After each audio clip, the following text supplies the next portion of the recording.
Yeah, how y'all doing? How y'all doing? It's Stack Smith for another video. So, I just got off the phone with a good friend of mine I grew up with, man.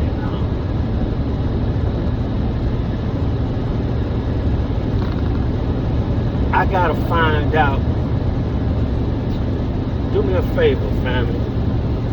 Comment down below where in the Bible where God talks about when the shepherd is walking with his sheep and one of them drift off, and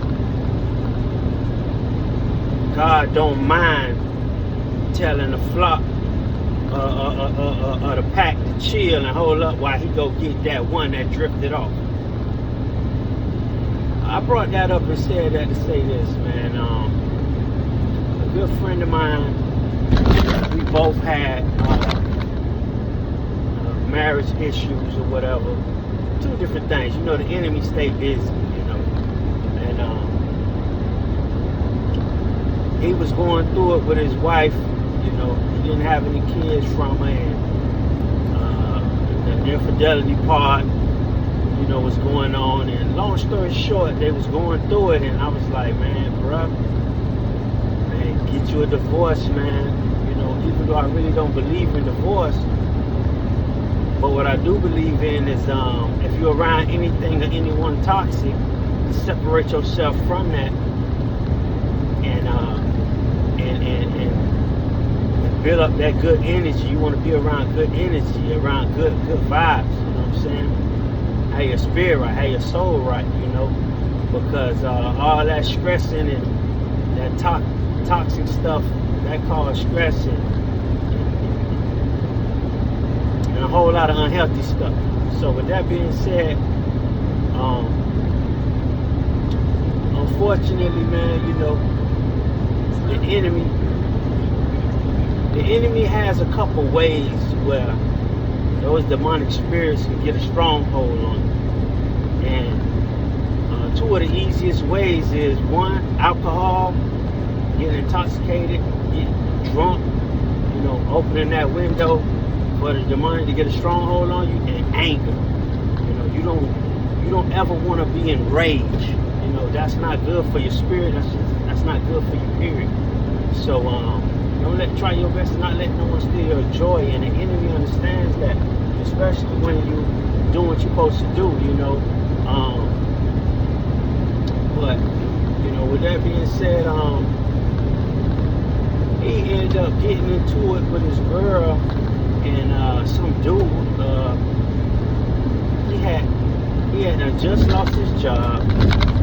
He ended up getting his job back. You feel me? He finally started working. He getting back to the money.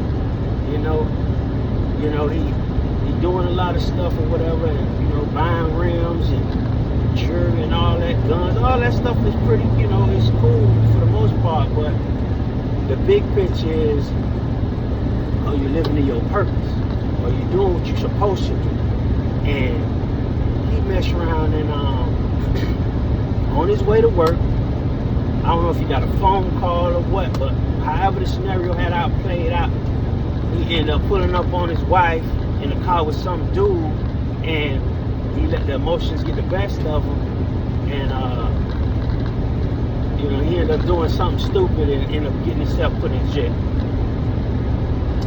And once he did that, God's so good, and he had to go into savings and, you know, get stuff in order, and the case got dismissed. But the common denominator is, ladies and gentlemen, be careful who you dealing with. As far as your significant other, opposite sex, be careful who you dealing with. Because if them people ain't of God, if them people don't have no kind of good spirit in them, no morals, trust me when I say this, the enemy, the adversary will use them for your demise, or to railroad you off track, off your purpose. So be careful who you're dealing with. You know, you want to stand in a community of believers. You know, God forbid you backslide or you're weak in an area. You got a prayer warrior or somebody that can encourage you and get you, grab your arm. Hold up, you're getting off track. Hold up, you know, and move you back in the right direction. You know, and he made an emotional choice that got him in trouble. But God got him out of the situation. And him trusting this woman that was nothing but had a Jezebel spirit, you know. I'm not taking up for him. All I'm trying to do is explain that that's where prayer come in back at. Thank you, Jesus. When you praying and you worshiping God, that's when God give you discernment, where you can see. You can see between the foolishness, you know. So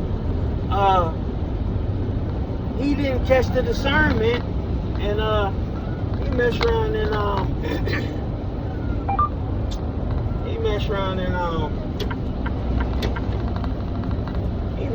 got in a situation, you know. And him getting in that situation, he done bonded out. Matter of fact, they done dismissed the case after he bonded out. Now it's time for him to get it together. And his ex-wife, or wife, I don't know if they got divorced yet, invite him, the same one he got into it with, the same one he got into it with, the same one,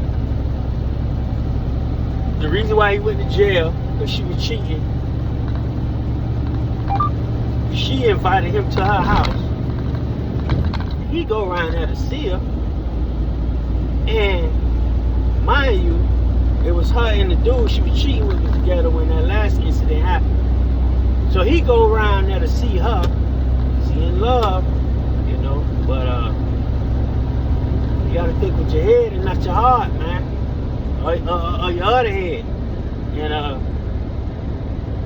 for some crazy reason, when he go around there to see her, the dude that she was cheating on him with come running around the corner shooting at him.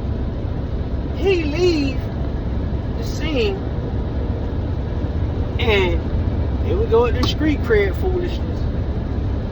Street cred, he trying to be G. This man shot at you. You supposed to call the police. But because he want to be G and don't want to be a snitch, he don't call the police. But then guess what? That same person that shot at him went down to the police station. And because he ain't go to the police station, they locked him up. Now he jammed up fighting the same case. And this is just my opinion. I feel like when he got into it with his wife the first time, because she knew he was working and making real good money,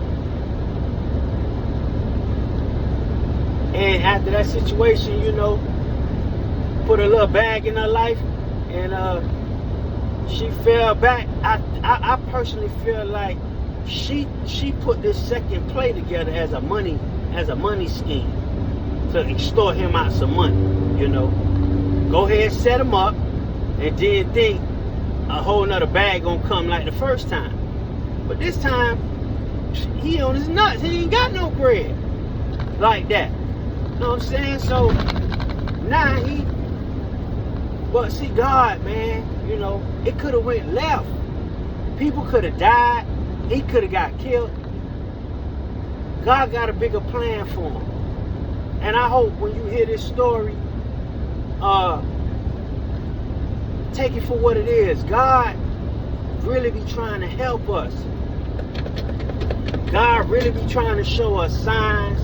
God really be trying to ride with us, you know. But we be lost in the sauce. and be blind to the fact and not understanding, you know, your grace will start getting thinner and thinner. Just like a bulletproof vest, if somebody hitting at you, if you shoot at a vest, it's only gonna stop those bullets, but for so long. That's why it's important to keep that armor on. Stay prayed up. Stay asking God for protection, guidance, direction, and correction to keep you in order. Because if you don't, the enemy, the adversary really plays chess, not checkers. He will slowly strategize to take you out. But as long as you stay in that armor of God and stay up under the Lord's covenant and alignment, God will protect you on a marathon.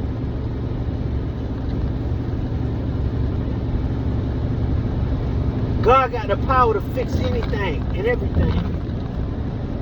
But you got to first believe. Then you got to be obedient. By listening to His word and abiding by what He's saying. God is an awesome God.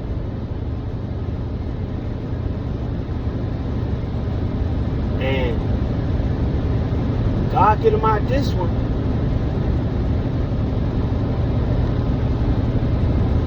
He better be preaching in everybody's school. He better be counseling, you know. But I thank God for life, and I'm glad that he's still alive, because in the situation prior, anything could have happened on both parties.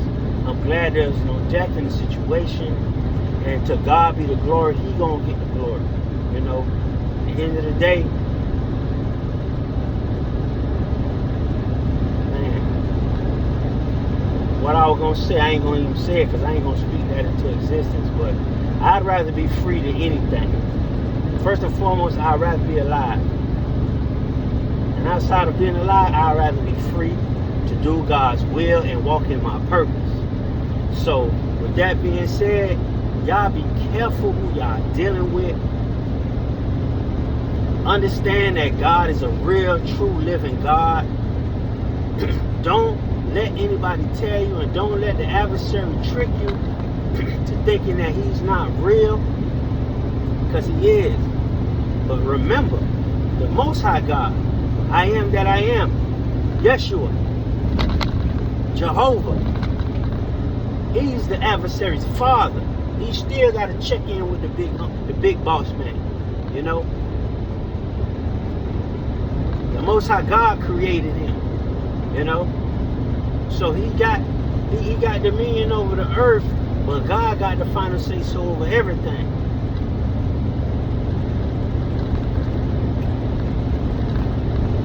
We have a choice to believe in God and follow the Lord, or we have a choice to, you know, do what you want to do and go astray.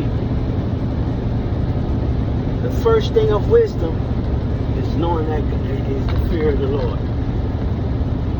That's the first step of wisdom. So you don't want to fall in that category of being a fool and doing foolish things. When we was younger, we got a pass, but when you start getting older, you gotta get wiser. I got faith in the Lord. I got faith in Him. I just pray that my brother, you know, get in alignment with God, and if God bless him, you know, when God blesses him, don't take this next one for granted. I won't take this for granted. And I love y'all. Y'all be safe and blessed, man. Be careful who y'all dealing with. Pray for discernment. Stay prayed up. Give God His glory. Witness to people that need it. But first, build a relationship with God. Talk to Him like you're talking to me. I talk to Him the same way like I'm talking to you. Y'all be safe and be blessed. I ain't mean to be long-winded. Just ask me to put them out.